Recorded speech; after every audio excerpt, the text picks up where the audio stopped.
जय श्री महाकाल आप सभी को। आज हम थोड़े से रेमेडियल पार्ट की तरफ ध्यान देते हैं। आज हम बात करते हैं कि जब किसी पर तंत्र क्रिया हुई हो तो क्या करना चाहिए। आपको कैसे पता चले कि किस इंसान पर किसी ने तंत्र किया है, क्या हुआ है।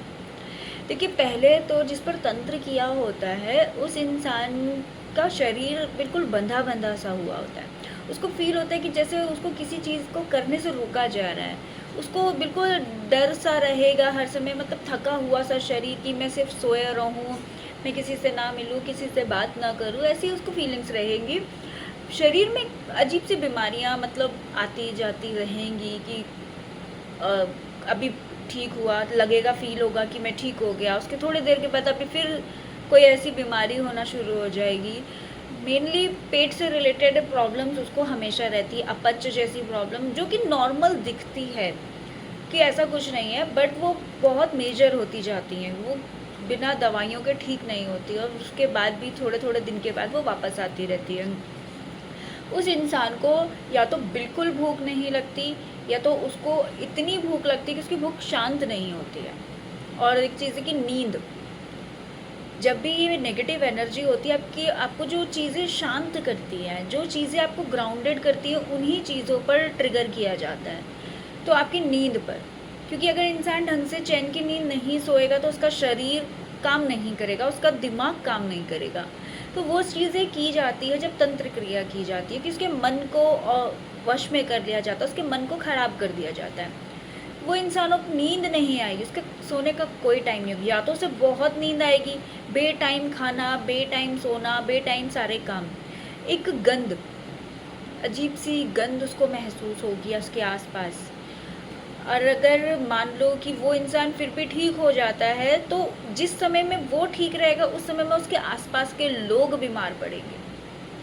तो ये सब चीज़ें होती है जब आप जान सकते हैं कि किसी जातक पर, किसी इंसान पर तंत्र क्रिया हुई होती है। वो एकदम से हंसेगा, एकदम से गुस्सा करेगा, मतलब उसका कोई ऐसा मूड नहीं होगा जो आप कह सकते हो कभी हंसना, कभी वो करना। और सबसे बड़ी जो बात होती है, वो इंसान हमेशा अपने खुद के वर्ड्स पर कभी नहीं रहेगा। वो बोलता क्या है, उसकी आंखें क्या बोल रही हैं, वो करेगा क्या, उस पर आप ट्रस्ट नहीं कर सकते, क्योंकि वो एकदम से चेंज हो जाएगा।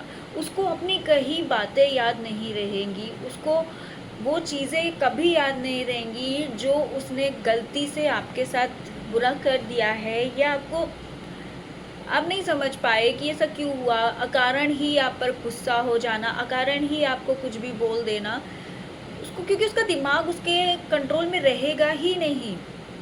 वो करने कोई भी काम जाएगा तो उस काम में कोई ना कोई प्रॉब्लम क्रिएट हो जाएगी।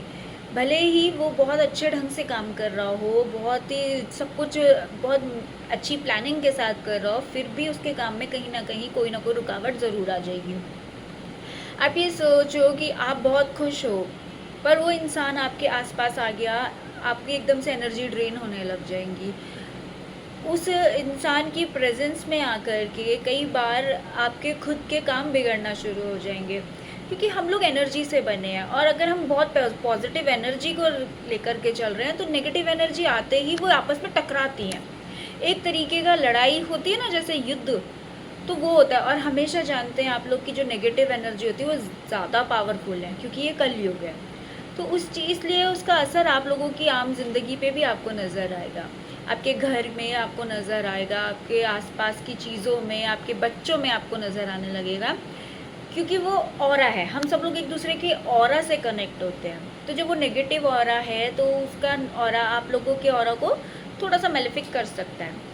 हालांकि वो इंसान बुरा नहीं होता, पर उसके आसपास ऐसी चीज़ें क्रिएट होने लगती हैं कि लोग उसको बुरा मानने लगते हैं, और उसे खुद भी समझ नहीं आता कि वो कहाँ पर गलती कर रहा है, क्योंकि वो उसको समझने लायक नहीं रहता है। तो अब देखिए, हम लोग जानते हैं कि हम लोग ऐसा क्या कर सकते हैं कि ये चीज़ें हम लोग हटा सके। हनुमान चालीसा का पाठ होता है, वो हम सब लोग जानते हैं। सबसे पहले तो आप हनुमान चालीसा का पाठ करें, एक काला धागा ले, उस पर जो हनुमान सिंदूर होता है, हनुमान चालीसा का पाठ किया, एक गांठ लगाई, फिर हनुमान चालीसा का पाठ किया, 1 गांठ लगाई। मतलब आप उस पर 7 गांठें लगाइए, पर ध्यान रहे पीरियड्स के टाइम पे या सूतक के टाइम पे आप इसको नहीं करेंगे। अगर आप नहीं कर सकते हैं तो आप अपने घर के बच्चों से भी करवा सकते हैं, कोई और अन्य सदस्य से भी करवा सकते हैं। और उसको बांध के जब उसमें 7 वो हो जाएं, गांठें लग जाएं, तो उस इंसान के हाथ पर बांध दीजिए, हनुमान जी से प्रार्थना करते हुए कि आप इनकी रक्षा करें।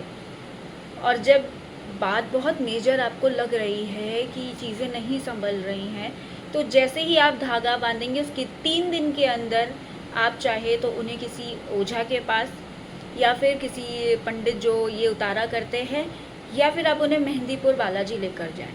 इस चीज़ में बिल्कुल भी डिले नहीं करना और हर किसी पर भरोसा नहीं करना है कि कोई भी गली मोहल्ले से कोई लाके तांत्रिक बाबा बैठा दिया, बिल्कुल नहीं करना है, क्योंकि तांत्रिक लोग ही ये ज़्यादातर क्रियाएं करते हैं।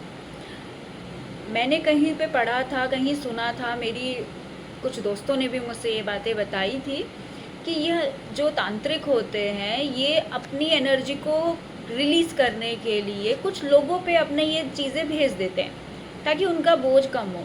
तो कई बार मासूम लोग हैं जिनका कोई मतलब नहीं है, उन पर भी ये चीज़ें हावी हो जाती है और कई बार कोई अपने ही कर देते हैं। तो आप इन चीज़ों को समझिए और जितनी जल्दी हो सके इसको रोक करके फटाफट एक सही उपाय कीजिए, क्योंकि ये चीज़ जितनी ज़्यादा शरीर के अंदर रहती है उतना ही उस इंसान को अंदर से खाती जाती है। पता भी नहीं चलता है कि क्या हो रहा है, सबको लगता है हार्मोनल प्रॉब्लम है, एसिडिटी है, कोई माइग्रेन हो गया है, कुछ है, पर वो चीज़ें अंदर अंदर बहुत ज़्यादा परेशान करती हैं। अगर मेडिकली वो चीज़ें आपकी पकड़ में नहीं आ रही हैं तो समझ जाइए कि खतरे की घंटी है। तो इन चीज़ों को समझिए और सेफ़ रहिए, अपने लोगों को भी संभाल कर रखिए, क्योंकि ये कलयुग है, यहाँ पे कोई किसी का नहीं है। तो भरोसा रखें अपने आप पर, अपने महादेव पर, अपने आराध्य पर, बाकी लोगों पर भरोसा ना करें। जय श्री महाकाल।